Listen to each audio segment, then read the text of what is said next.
Hi friends, நம்ம இன்றைக்கி பொன்னியின் செல்வனோட 3வது பாகத்தில் 15வது அத்தியாயத்தை தான் பார்க்க போகிறோம். இந்த அத்தியாயத்தோட பேர் காளாமுகர்கள்.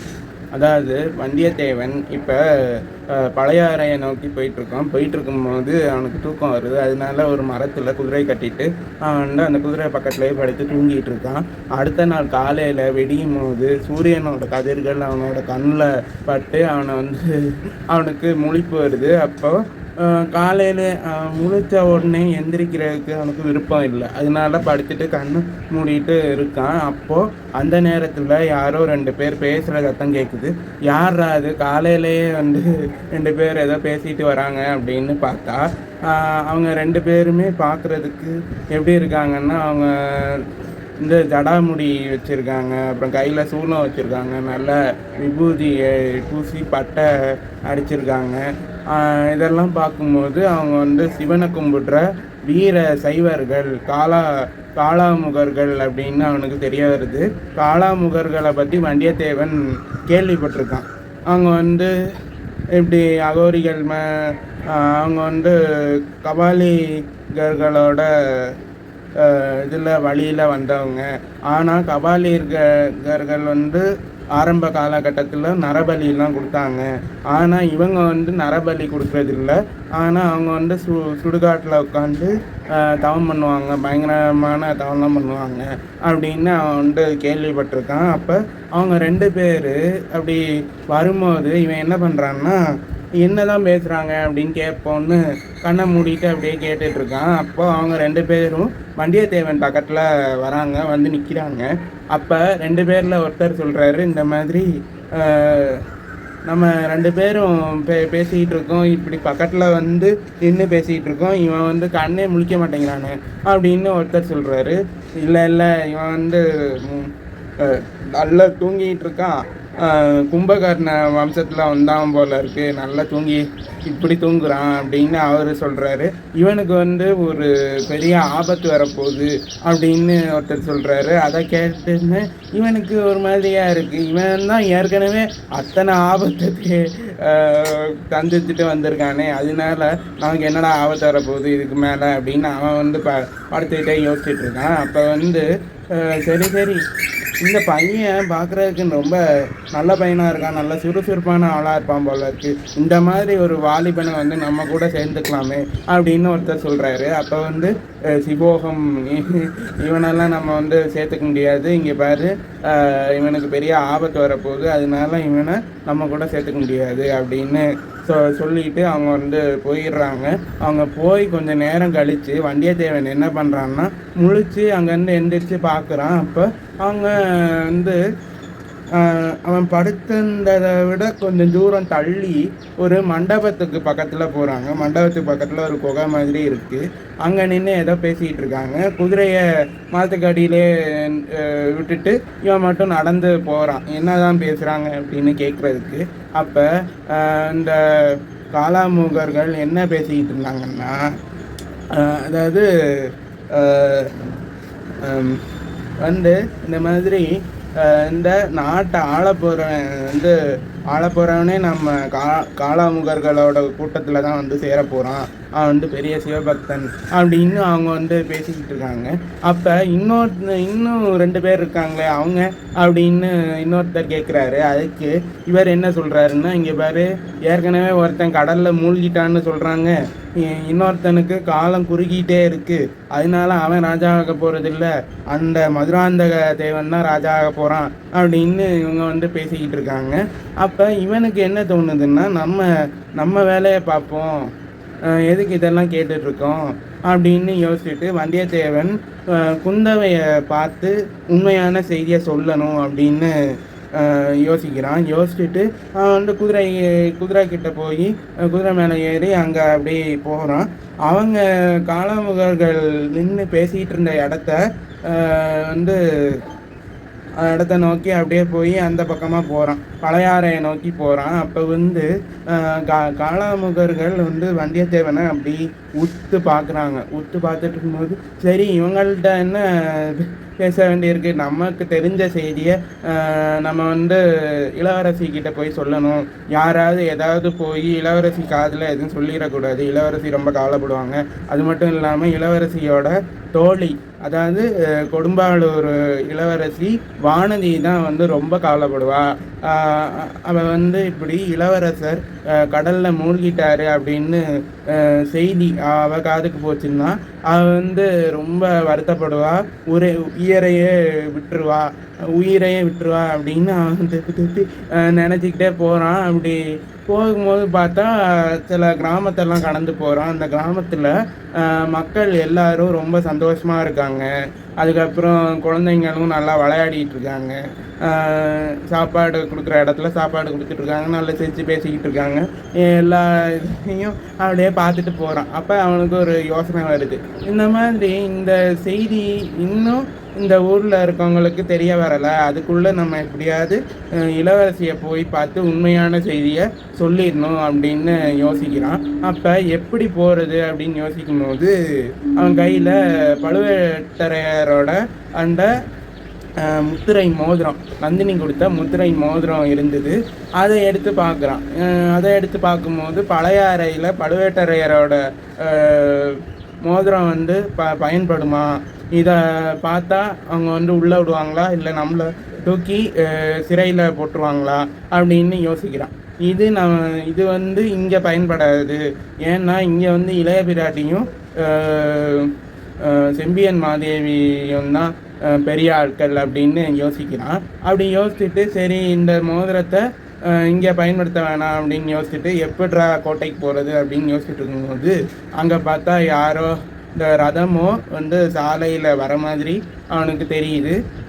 யாரோட ரதம் அப்படின்னு பார்க்கும்போது அந்த முகத்தை ஏற்கனவே வந்தியத்தேவன் 2 இடத்துல பார்த்த மாதிரி தோணுது. முகத்தை அப்படியே உத்து பார்க்குறான். அதோட அந்த அத்தியாயம் வந்து முடிஞ்சிருக்கு. அடுத்த அத்தியாயம் மதுராந்தகத்தேவர். அதாவது வந்தியத்தேவன் யாரோட முகத்தை உத்து பார்த்தான்னா மதுராந்தகத்தேவரோட முகத்தை தான் உத்து பார்க்குறான். மதுராந்தகத்தேவர் அந்த இளவரசரை பற்றி தெரிஞ்சுக்கிறதுக்கு முன்னால் அவங்க அப்பா அம்மா பற்றி முதல்ல தெரிஞ்சுக்கலாம் அப்படின்னு கல்கி வந்து சொல்கிறாரு. அவரோட அப்பா அம்மா யாருன்னா, அதாவது அவரோட அப்பா யாருன்னா கண்டராதித்தர். கண்டராதித்த சோழர். அவர் வந்து ஒரு பெரிய சிவபக்தர். அவர் இந்த சிவன் கோயில் கட்டுறது, அப்புறம் கோயில் திருப்பணி, அதுக்கப்புறம் வந்து சிவன் பாட்டு, அந்த மாதிரி இதுலேயே ரொம்ப ஆர்வம் காட்டினார். அதே மாதிரி செம்பியன் மாதேவி, அதாவது மதுராந்தகத்தேவரோட அம்மாவும் சிவன் கோயில் கட்டுறது, கோயில் திருப்பணி, இந்த மாதிரி இதுலேயே ஆர்வம் காட்டினாங்க. அவங்களுக்கு ரொம்ப நாளாக குழந்தை இல்லை. அதுக்கப்புறம் குழந்தை பிறந்தக்கப்புறம் வந்து கண்டராதித்த சோழர் உடம்பு சரியில்லாமல் அவர் படுத்த படுக்கையாக ஆயிடுறாரு. அப்புறம் என்ன ஆகுதுன்னா, இறந்து போகிறதுக்கு முன்னால் தன்னோட மனைவி கிட்ட ஒரு சத்தியம் வாங்கிக்கிட்டார். அதாவது நம்ம பையன் இப்போ ரொம்ப சின்ன குழந்தையா இருக்கான், சுந்தர சோழன் தான் இப்போ அரசனா ஆயிட்டான், அதனால இந்த அரச பதவி நம்ம பையன் பெருசானக்கப்புறமும் நம்ம பையன் வந்து அரச பதவிக்கு ஆசைப்படக்கூடாது, அவனை நீ நல்ல ஒரு சிவபக்தனாக தான் வளர்க்கணும் அப்படின்னு சொல்லிட்டு அவர் வந்து இறந்துடுறாரு. செம்பியன் மாதேவியும் தன்னோட கணவருக்கு கொடுத்த வாக்கை காப்பாற்றணும்னு சொல்லிட்டு மதுராந்தகத்தேவரை ஒரு சிவபக்தனாக தான் வளர்த்துட்டு வராங்க. அப்புறம் பார்த்தா நந்தினி வந்தக்கப்புறம் நந்தினி எப்படியோ மதுராந்தகத்தேவரோட மனசை மாற்றி அரச பதவிக்கு ஆசைப்பட வச்சிட்றா. அதுக்கப்புறம் வந்து மதுராந்தகத்தேவர் சின்ன பழுவேட்டரையரோட பொண்ணை வந்து கல்யாணம் பண்ணிக்கிறாரு. கல்யாணம் பண்ணக்கப்புறம் பெரிய பழுவேட்டரையர், சின்ன பழுவேட்டரையர், அதுக்கப்புறம் நிறைய சிற்றரசர்கள் எல்லாரும் சேர்ந்து என்ன பண்ணுறாங்கன்னா, சுந்தர சோழரை அரசனாக்குனது நம்ம தான். இப்போ வந்து மதுராந்தகத்தேவர் வளர்ந்துட்டாரு, அவர் வந்து அவருக்கு தான் அரச பதவி இப்போ உரிமை அப்படின்னு வந்து எல்லாரும் கூடி பேசி வந்து எப்படியாவது மதுராந்தகனை ராஜா ஆக்கணும்னு நினைக்கிறாங்க. அப்போ என்ன ஆகுதுன்னா வந்து இப்போ அந்த மதுராந்தகரும் நம்ம வந்து ராஜா ஆகணும் அப்படின்னு அவருக்கு ஒரு ஆசை வருது. என்னதான் ஆசை இருந்தாலும் தன்னோட அம்மா கிட்ட இந்த விஷயத்த சொல்லணும் அப்படின்னு அவருக்கு சொல்கிறதுக்கு ஒரு மாதிரி கவலையாக இருக்குது. அதனால அவர் சொல்லாமலே இருக்கார். இப்படி எல்லாம் போயிட்டுருக்கும்போது இதெல்லாம் வந்து நடந்திருக்கு. இப்போ வந்து வந்தியத்தேவன் அங்கே மதுராந்தக தேவரோட முகத்தை பார்த்துட்டு அப்படியே நின்றுட்டுருக்கான். அவன் வந்து குதிரையை வேகமாக ஓட்டிட்டு அங்கேருந்து மதுராந்தக தேவர் ரதத்துக்கு பக்கத்தில் வந்துடுறான். அப்போ எல்லாரும் வந்தியத்தேவனையே பார்த்துட்ருக்காங்க. வந்தியத்தேவன் திடீர்னு என்ன பண்ணுறான்னா குதிரை மேலே நின்றுட்டு அபாயம் அபாயம்னு கத்துறான். அதை கேட்டவுடனே என்னடா அபாயம் என்ன அப்படின்ட்டு எல்லாரும் பார்க்குறாங்க. அப்போ பார்த்தா மதுராந்தக தேவரை பார்த்து தான் இவன் ஓடி வரானோ, மதுராந்தக தேவரை எதுவும் பண்ணிடுவானோ அப்படின்னு எல்லாரும் யோசிக்கிறாங்க. அவரோட பரிவாரங்கள்லாம் என்ன பண்ணுறாங்கன்னா ஒரு சில வீரர்கள் வந்து ஈட்டியை குறி வச்சு அவனை யார் வந்தியத்தேவனை குறி வச்சு பார்த்து அப்படி நின்று அவன் மேலே ஈட்டியை வீசுறதுக்கு அப்படி நின்றுட்டுருக்காங்க. சில பேர் கையில் வாழை கையில் எடுத்துகிட்டு நம்ம வந்து இளவரசரை எதுவும் பண்ணிடக்கூடாது அப்படின்னு சொல்லிட்டு இளவரசருக்கு பாதுகாப்பாக நிற்கிறாங்க. அப்போ என்ன ஆகுதுன்னா வந்தியத்தேவன் குதிரையிலேருந்து கீழே விழுந்துடுறான். குதிரையும் வந்து வந்தியத்தேவனை விட்டுட்டு ஒரு 5 அடி தள்ளி போய் நிற்கிது. இதை பார்த்த உடனே எல்லாருக்கும் சிரிப்பு வருது. எல்லாரும் பயங்கரமாக சிரிக்கிறாங்க. இதை பார்த்த உடனே மதுராந்தகருக்கும் சிரிப்பு வருது.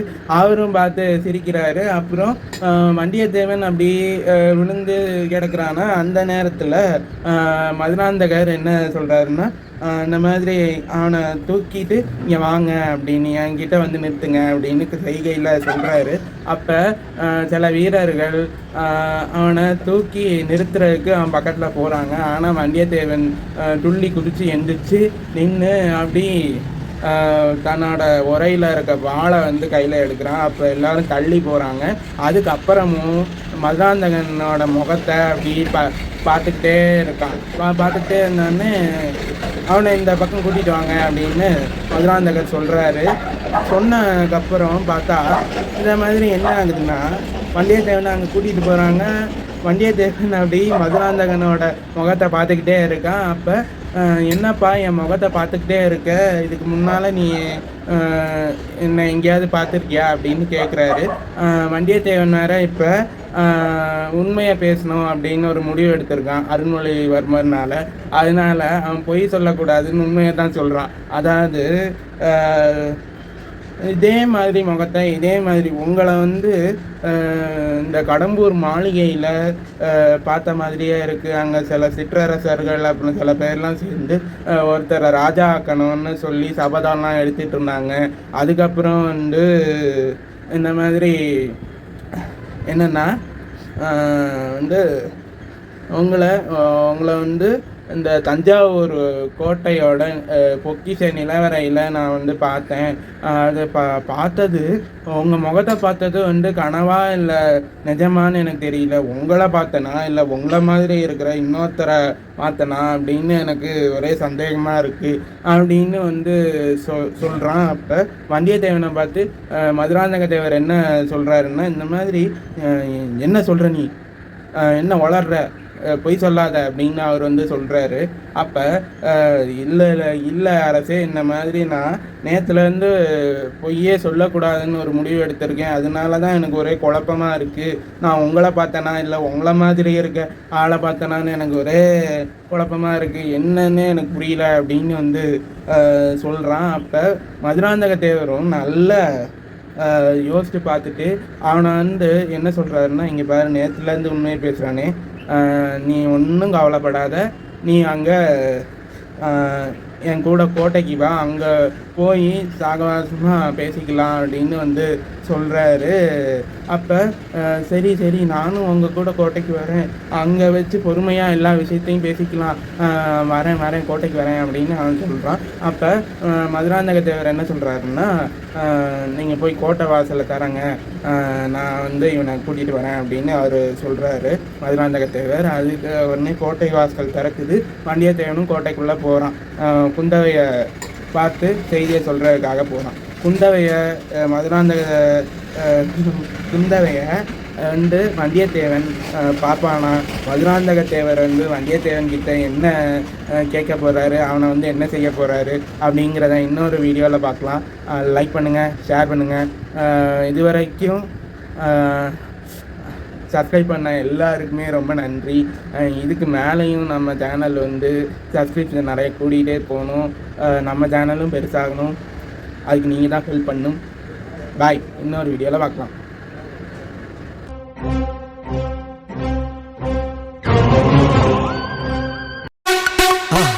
மறக்காம சர்ப்ரைஸ் பண்ணுங்க. தேங்க்யூ.